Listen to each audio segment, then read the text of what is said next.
अस्सलाम वालेकुम स्टूडेंट्स। मैं हूं आपका टीचर ताहिर अलीम। स्टार्ट करते हैं अपना आज का टॉपिक।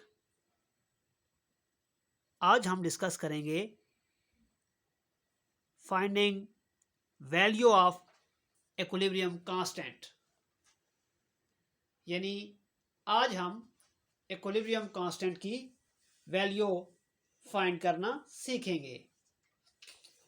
स्टूडेंट, इक्विलिब्रियम कांस्टेंट की वैल्यू हम कैलकुलेट कर सकते हैं जब कभी हमें किसी भी रिवर्सिबल रिएक्शंस के लिए इक्विलिब्रियम के ऊपर रिएक्टेंट्स और प्रोडक्ट्स की कंसंट्रेशन बता दी जाए। यानी अगर इक्विलिब्रियम के ऊपर हमें रिएक्टेंट्स और प्रोडक्ट्स की कंसंट्रेशन बता दी जाए तो हम Kc की वैल्यू कैलकुलेट कर सकते हैं। स्टूडेंट, याद रखिएगा कि Kc की एक्सप्रेशन में जो वैल्यूज रिएक्टेंट्स और प्रोडक्ट्स के लिए हम पुट करते हैं वो इन रिएक्टेंट्स और प्रोडक्ट्स की कंसंट्रेशंस होती हैं, न कि इनके नंबर ऑफ मोल्स। ये बात याद रखनी है कि Kc के फार्मूला में जो वैल्यूज हम रिएक्टेंट्स और प्रोडक्ट्स के लिए पुट करेंगे वो नंबर ऑफ मोल्स नहीं है बल्कि कंसंट्रेशंस हैं। क्वेश्चन में भी आप देखेंगे कि रिएक्टेंट्स और प्रोडक्ट्स की जो कंसंट्रेशन बताई जाएगी वो पर डीएम क्यूब के हिसाब से बताई जाएगी और ये कंसंट्रेशन इक्विलिब्रियम के ऊपर होंगी।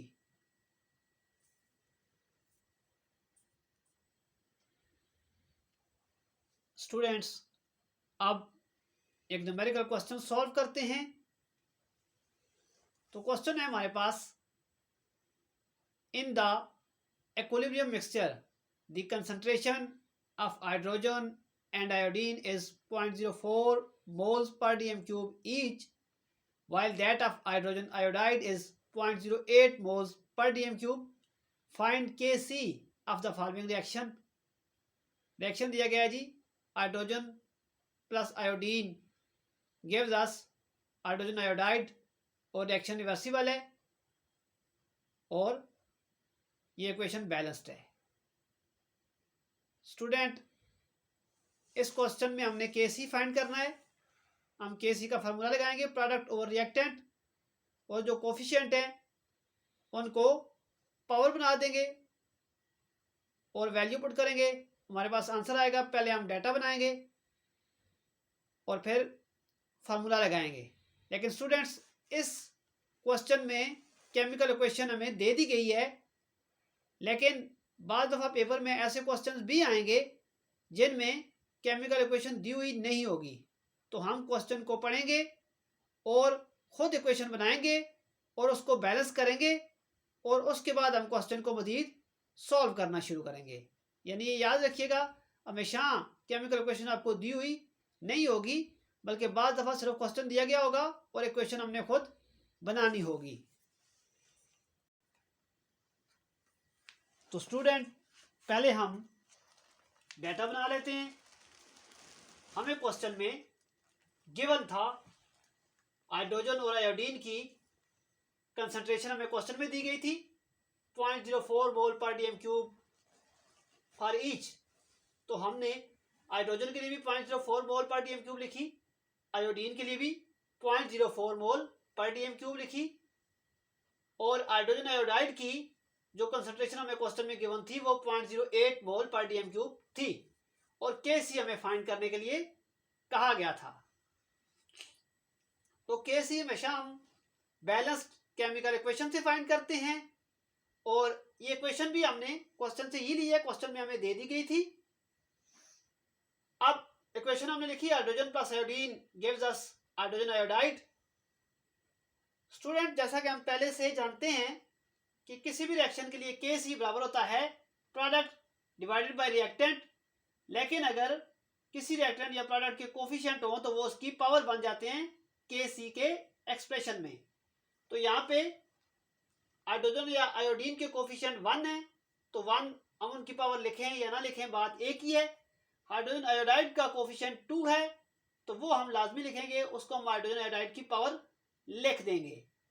अब सिंपली वैल्यू जो गिवन थी हमें क्वेश्चन में, हमने दोबारा लिखी हुई है, वो हम इस फार्मूले में पुट करेंगे और हमारा आंसर आ जाएगा। तो हाइड्रोजन आयोडाइड की कंसंट्रेशन जो हमें दी गई है वो 0.08 मोल पर डीएम क्यूब है। तो हाइड्रोजन आयोडाइड की जगह पे हमने 0.08 लिखा और हाइड्रोजन और आयोडीन दोनों की जो कंसंट्रेशन हमें गिवन है वो 0.04 है। तो वो वैल्यू हमने पुट की, हमारे पास आंसर आता है 4। हम जब इसको सॉल्व करते तो हमारे पास आंसर आता है 4। स्टूडेंट, इस आंसर के साथ कोई यूनिट केसी की नहीं आएगी, क्योंकि अगर हम बैलेंस्ड केमिकल इक्वेशन को देखें तो यहाँ पे प्रोडक्ट के नंबर ऑफ मोल्स 2 हैं और रिएक्टेंट के नंबर ऑफ मोल्स भी 2 हैं, 1 मोल हाइड्रोजन का और 1 मोल आयोडीन का। तो हम जानते हैं कि जब प्रोडक्ट्स और रिएक्टेंट्स के नंबर ऑफ मोल्स इक्वल हों तो केसी के लिए कोई यूनिट नहीं आती।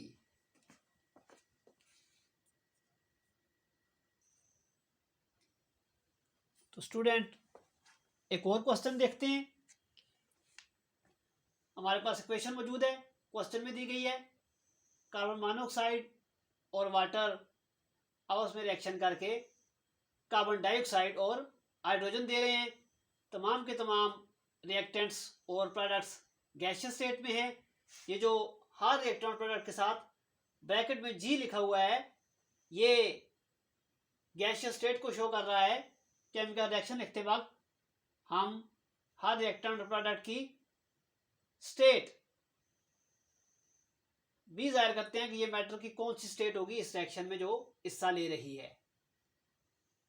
स्टूडेंट, क्वेश्चन है जी, for the above reaction at a certain high temperature the concentrations in a particular equilibrium mixture are as number 1 carbon monoxide is 0.0600 mole per DM cube, number 2 water H2O is 0.120 mole per dm cube, number 3 carbon dioxide is 0.150 mole per dm cube, and hydrogen is 0.300 mole per dm cube. Calculate the value of equilibrium constant at this temperature. तो student, chemical equation भी हमें दी गई है और data हम इस question से बना सकते हैं। हमारे पास रिएक्टेंट्स और प्रोडक्ट्स की कंसंट्रेशन जो हमें चाहिए वो क्वेश्चन में मौजूद है। जैसा कि कार्बन मोनोऑक्साइड की कंसंट्रेशन हमारे पास ये मौजूद है, H2O की कंसंट्रेशन हमारे पास ये मौजूद है, CO2 कार्बन डाइऑक्साइड की कंसंट्रेशन हमारे पास 0.150 मौजूद है।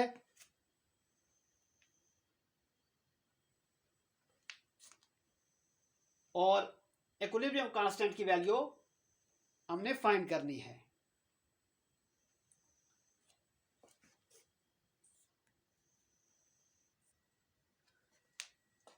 तो स्टूडेंट, हमने डाटा बनाया, CO की कंसंट्रेशन, H2O, कार्बन डाइऑक्साइड और हाइड्रोजन की क्वेश्चन से लिखी, केसी हमने फाइंड करना है। बैलेंस केमिकल इक्वेशन जो हमें क्वेश्चन में दी गई है वो लिखी दोबारा हमने, और हम जानते हैं कि केसी बराबर होगा प्रोडक्ट डिवाइडेड बाय रिएक्टेंट। तो यहाँ पे प्रोडक्ट कार्बन डाइऑक्साइड और हाइड्रोजन है और रिएक्टेंट वाटर और कार्बन मोनोऑक्साइड है। तो प्रोडक्ट हमने ऊपर लिख लिया, आपस में मल्टीप्लाई हो रहे होंगे, और रिएक्टेंट हमने डिवाइडेड बाय के नीचे लिख लिया, आपस में मल्टीप्लाई हो रहे होंगे। इनमें वैल्यू पुट की है और वैल्यू पुट करने के बाद जब हम इनको सॉल्व करते हैं तो हमारे पास आंसर 6.25 आता है। और आंसर के साथ केसी के लिए कोई भी यूनिट नहीं आएगी, क्योंकि सारी यूनिट्स कैंसिल आउट हो जाएंगी, क्योंकि number of moles of product और number of moles of reactant आपस में बराबर हैं। तो स्टूडेंट, इस तरीके से कोई भी क्वेश्चन जिसमें हमें रिएक्टेंट्स और प्रोडक्ट्स की कंसंट्रेशन इक्विलिब्रियम के ऊपर दी गई हो, उसके लिए हम केसी इस तरीके से फाइंड कर सकते हैं।